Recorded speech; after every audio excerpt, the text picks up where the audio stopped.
Bonjour à tous et bienvenue sur Dixit. Aujourd'hui, nous retrouvons le député Maximilien Robespierre avec un discours sur la liberté de la presse destiné à être lu à l'Assemblée nationale. Dans ce discours de 1791, Robespierre souligne combien la liberté de la presse est vitale à la démocratie. Selon lui, la faculté de communiquer est le signe que l'humanité est vouée à l'état social, c'est-à-dire à la vie en communauté. Mais surtout, cette faculté de communiquer est l'instrument qui permet à la société de se perfectionner et à l'homme d'atteindre le degré de puissance, de lumière et de bonheur dont il est susceptible. Robespierre va jusqu'à affirmer que les lois sur la liberté de la presse représentent peut-être la partie la plus importante de notre code constitutionnel. Son discours se conclut par un projet de décret où il propose à l'Assemblée nationale de déclarer que tout homme a le droit de publier ses pensées par quelque moyen que ce soit, et que la liberté de la presse ne peut être gênée ni limitée en aucune manière. Robespierre est très clair. La liberté d'écrire sur les choses doit être illimitée. Qu'un homme communique ses pensées par la parole ou par l'écriture, le droit qu'il exerce est toujours le même. La liberté de la presse ne peut être distinguée de la liberté de la parole. L'une et l'autre est sacrée comme la nature. Elle est nécessaire comme la société même. Il n'y a donc aucune distinction à établir entre la liberté d'expression et la liberté de la presse, puisque c'est toujours le même droit à la parole qui s'exerce. Il s'agit là pour Robespierre d'un droit naturel et par conséquent imprescriptible. C'est par la libre et mutuelle communication de ses pensées que l'homme perfectionne ses facultés, s'éclaire sur ses droits et s'élève au degré de vertu, de grandeur, de félicité auquel la nature lui permet d'atteindre. Ce droit à la parole suppose et engendre une pluralité d'opinions qui est saine et positive. C'est la nature même qui veut que les pensées de chaque homme soient le résultat de son caractère et de son esprit. Et c'est elle qui a créé cette prodigieuse diversité des esprits et des caractères. La liberté de publier son opinion ne peut donc être autre chose que la liberté de publier toutes les opinions contraires. C'est précisément du combat de toutes les idées, vraies ou fausses, absurdes ou raisonnables, que naît la liberté d'opinion et que se forge la pensée de chacun. C'est dans ce mélange que la raison commune, la faculté donnée à l'homme de discerner le bien et le mal, s'exerce à choisir les unes, à rejeter les autres. Voulez-vous ôter à vos semblables l'usage de cette faculté pour y substituer votre autorité particulière ? Mais quelle main tracera la ligne de démarcation qui sépare l'erreur de la vérité ? C'est que toute censure pose la question de la légitimité de l'autorité dont elle émane. Si ceux qui font les lois, ou ceux qui les appliquent, étaient des êtres d'une intelligence supérieure à l'intelligence humaine, ils pourraient exercer cet empire sur les pensées.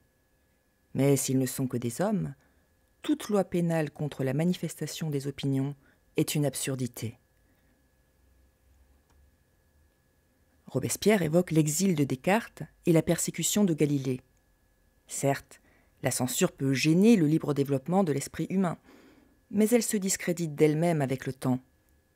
Loin de susciter le respect, les censeurs font étalage de leur impuissance intellectuelle, quand bien même ils parviendraient temporairement à effacer les traces de telle ou telle opinion.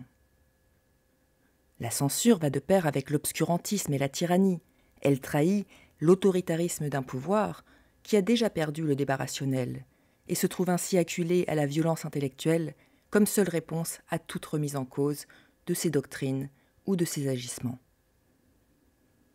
D'ailleurs, à y bien réfléchir, punir une idée est inutile, puisque les actes répréhensibles tombent déjà sous le coup de la loi. Observez surtout que, dans aucun cas, l'ordre social ne peut être compromis par l'impunité d'un écrit qui aurait conseillé un délit. Pour que cet écrit fasse quelque mal, il faut qu'il se trouve un homme qui commette le délit. Or, les peines que la loi prononce contre ce délit sont un frein pour quiconque serait tenté de s'en rendre coupable. Pour Robespierre, il n'y a pas de demi-mesure possible en matière de liberté de la presse et de liberté d'expression. En 2 mots, il faut ou renoncer à la liberté, ou consentir à la liberté indéfinie de la presse. Parce qu'en vérité, il est impossible de légiférer sur les opinions sans tomber dans la subjectivité.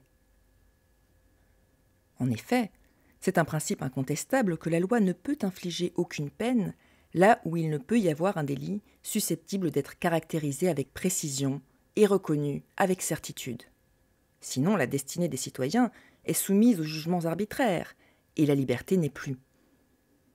Les lois peuvent atteindre les actions criminelles parce qu'elles consistent en faits sensibles qui peuvent être clairement définis et constatés suivant des règles sûres et constantes. Me dénonce-t-on un vol, un meurtre? J'ai l'idée d'un acte dont la définition est simple et fixée. J'interroge des témoins. Mais on me parle d'un écrit incendiaire, dangereux, séditieux. Qu'est-ce qu'un écrit incendiaire, dangereux, séditieux? Je vois naître ici une foule de questions qui seront abandonnées à toute l'incertitude des opinions. Je ne trouve plus ni fait, ni témoin, ni loi, ni juge. Je n'aperçois qu'une dénonciation vague, des arguments, des décisions arbitraires. L'un trouvera le crime dans la chose, l'autre dans l'intention, un troisième dans le style. Toute loi qui porte atteinte à la liberté d'expression des citoyens nuit par conséquence à la démocratie. Elle paraîtra toujours arbitraire, car les opinions sont toujours relatives. Le même écrivain trouvera, suivant la différence des temps et des lieux, des éloges ou des persécutions, des statues ou un échafaud. Les hommes illustres dont le génie a préparé cette glorieuse révolution sont enfin placés, par nous, au rang des bienfaiteurs de l'humanité. Qu'étaient-ils durant leur vie aux yeux des gouvernements? Des novateurs dangereux, j'ai presque dit des rebelles. Est-il bien loin de nous le temps où les principes mêmes que nous avons consacrés auraient été condamnés comme des maximes criminelles par ces mêmes tribunaux que nous avons détruits? Et dans ces lieux mêmes, au moment où je parle, l'opinion que je propose ne paraît-elle pas aux uns un paradoxe, aux autres une vérité? C'est donc la libre discussion des lois qu'il faut privilégier pour avancer en démocratie. Obéir aux lois est le devoir de tout citoyen. Publier librement ses pensées sur les vices ou sur la bonté des lois est le droit de tout homme et l'intérêt de la société entière. C'est le plus digne et le plus salutaire usage que l'homme puisse faire de sa raison. Robespierre reconnaît qu'avant la Révolution même, nous jouissions jusqu'à un certain point de la liberté de disserter et d'écrire sur les lois. C'est cette liberté de débattre des lois qui permet d'améliorer l'association civile et de la faire évoluer. Car les lois, que sont-elles? L'expression de la volonté générale. Chaque citoyen a sa part et son intérêt dans cette volonté générale. Il peut donc, il doit même déployer tout ce qu'il a de lumière et d'énergie pour l'éclairer, pour la réformer, pour la perfectionner. Robespierre adopte ici le modèle rousseauiste du contrat social. Comme dans une société particulière, chaque associé a le droit d'engager ses co-associés à changer les conventions qu'ils ont faites et les spéculations qu'ils ont adoptées pour la prospérité de leurs entreprises. Ainsi, dans la grande société politique, chaque membre peut faire tout ce qui est en lui pour déterminer les autres membres de la cité à adopter les dispositions qui lui paraissent les plus conformes à l'avantage commun. Robespierre s'appuie également sur l'exemple des États-Unis, dont il approuve la législation en matière de liberté d'expression. Le droit de communiquer ses pensées, par la parole, par l'écriture ou par l'impression, ne peut être gêné ni limité en aucune manière. Voilà les termes de la loi que les États-Unis d'Amérique ont faite sur la liberté de la presse.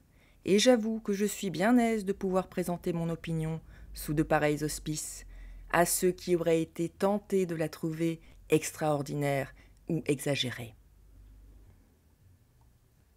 D'après Robespierre, l'ingérence du pouvoir politique dans l'accès à l'information est contraire à l'intérêt général.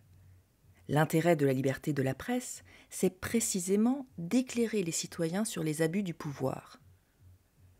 Quel est le principal avantage? Quel est le but essentiel de la liberté de la presse? C'est de contenir l'ambition et le despotisme de ceux à qui le peuple a commis son autorité, en éveillant sans cesse son attention sur les atteintes qu'ils peuvent porter à ses droits. Mais si la liberté de la presse est le plus redoutable fléau du despotisme, la presse asservie, elle, est une machine à abêtir, un outil au service d'intérêts contraires à l'intérêt général. Comment expliquer, en effet, le prodige de plusieurs millions d'hommes opprimés par un seul, si ce n'est par la profonde ignorance et par la stupide léthargie où ils sont plongés? Entre les mains des hommes au pouvoir, les lois contre la presse deviennent une arme terrible contre la liberté. C'est ainsi que toute entrave mise à la liberté de la presse est entre leurs mains un moyen de diriger l'opinion publique au gré de leur intérêt personnel et de fonder leur empire sur l'ignorance et sur la dépravation générale. Toute loi portant atteinte à la liberté d'expression devient alors une arme contre l'intérêt général et représente un danger pour les citoyens. Considérez combien il serait facile de rapporter une émeute, un délit quelconque, à un écrit qui n'en serait cependant point la véritable cause. Combien il est difficile de distinguer si les événements qui arrivent dans un temps postérieur à la date d'un écrit en sont véritablement les faits. Comment, sous ce prétexte, il serait facile aux hommes en autorité de poursuivre tous ceux qui auraient exercé avec énergie le droit de publier leur opinion sur la chose publique ou sur les hommes qui gouvernent. Robespierre est donc catégorique. La liberté de la presse doit être entière et indéfinie ou elle n'existe pas. C'est pourquoi, au lieu de chercher à limiter la liberté de la presse pour se prémunir d'abus éventuels, il faut au contraire lui garantir une entière liberté. La presse libre est la gardienne de la liberté. La presse gênée en est le fléau. Ce sont les précautions mêmes que vous prenez contre ces abus qui les produisent presque tous.